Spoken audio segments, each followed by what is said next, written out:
Hello friends, ಇವತ್ತಿನ ವಿಡಿಯೋದಲ್ಲಿ ರಾಗಿ ಇಡ್ಲಿ ಹೇಗೆ ಮಾಡೋದು ಅಂತ ನೋಡೋಣ. ಮೊದಲಿಗೆ ಒಂದು 2 ಲೋಟದಷ್ಟು ರಾಗಿಯನ್ನು ತಗೊಂಡಿದ್ದೇನೆ ಫ್ರೆಂಡ್ಸ್.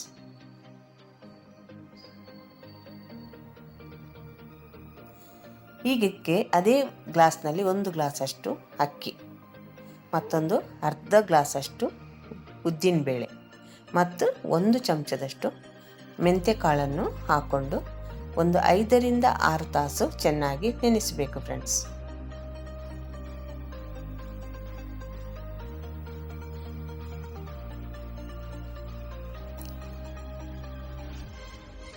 ಈಗ ಇದೊಂದು 6 ತಾಸು ನೆನೆದ ಮೇಲೆ ಇದನ್ನು ಚೆನ್ನಾಗಿ ತೊಳೆದು ಒಂದು ಮಿಕ್ಸಿ ಜಾರ್ನಲ್ಲಿ ನಾನು ಇದನ್ನು ರುಬ್ಕೊತಿದ್ದೇನೆ ಫ್ರೆಂಡ್ಸ್. ಈ ಚಾನಲ್ಗೆ ಹೊಸಬರಾದರೆ ಈ ಚಾನಲನ್ನು ಸಬ್ಸ್ಕ್ರೈಬ್ ಮಾಡ್ಕೊಳ್ಳಿ. ಬೆಲ್ ಐಕಾನನ್ನು ಆಲ್ ಸೆಟ್ ಮಾಡಿದರೆ ನಾನು ಮಾಡೋ ವಿಡಿಯೋ ನಿಮಗೆ ನೋಟಿಫಿಕೇಷನಲ್ಲಿ ಬಂದುಬಿಡುತ್ತೆ ಫ್ರೆಂಡ್ಸ್.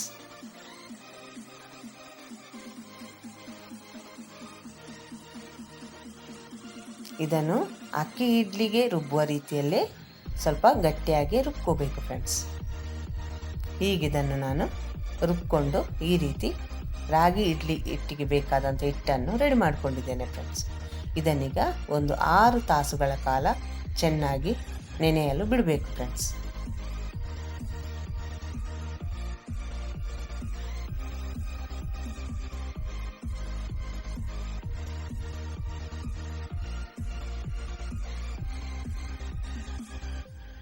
ನಾನು ಇದೊಂದು 6 ತಾಸು ಆದಮೇಲೆ ಈ ಹಿಟ್ಟನ್ನು ನಿಮಗೆ ತೋರಿಸ್ತಿದ್ದೇನೆ ಫ್ರೆಂಡ್ಸ್. ಈ ರೀತಿ ರಾಗಿ ಇಡ್ಲಿಗೆ ಬೇಕಾದಂಥ ಹಿಟ್ಟು ರೆಡಿಯಾಗಿದೆ ಫ್ರೆಂಡ್ಸ್. ಈಗ ಇದಕ್ಕೆ ನೋಡಿಕೊಂಡು ರುಚಿಗೆ ಉಪ್ಪನ್ನು ಕೂಡ ಇಲ್ಲಿ ಸೇರಿಸ್ಕೊಳ್ಳೋಣ ಫ್ರೆಂಡ್ಸ್. ಉಪ್ಪನ್ನು ಸೇರಿಸ್ಕೊಂಡ್ಮೇಲೆ ಇದನ್ನು ಚೆನ್ನಾಗಿ ಮಿಕ್ಸ್ ಮಾಡಬೇಕು. ಇಲ್ಲಿ ನಾನು ಯಾವುದೇ ರೀತಿಯಲ್ಲೂ ಸೋಡಾ ಪುಡಿಯನ್ನು ಸೇರಿಸ್ಕೊಂಡಿಲ್ಲ ಫ್ರೆಂಡ್ಸ್.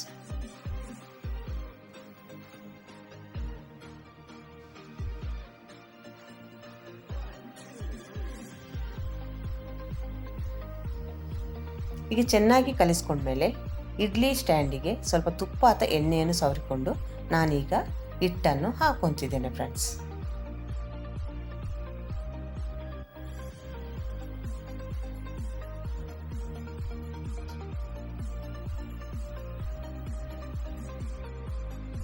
ಇದೇ ರೀತಿ ಎಲ್ಲವನ್ನು ಮಾಡಿಕೊಂಡು ಒಂದು 20 ನಿಮಿಷಗಳ ಕಾಲ ಚೆನ್ನಾಗಿ ಬೇಯಿಸ್ಕೊಳ್ಳೋಣ.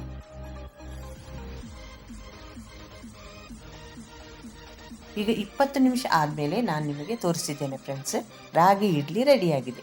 ಇದನ್ನು ನಾನು ಚಟ್ನಿ ಜೊತೆ ಸರ್ವ್ ಮಾಡ್ತಿದ್ದೇನೆ ಫ್ರೆಂಡ್ಸ್.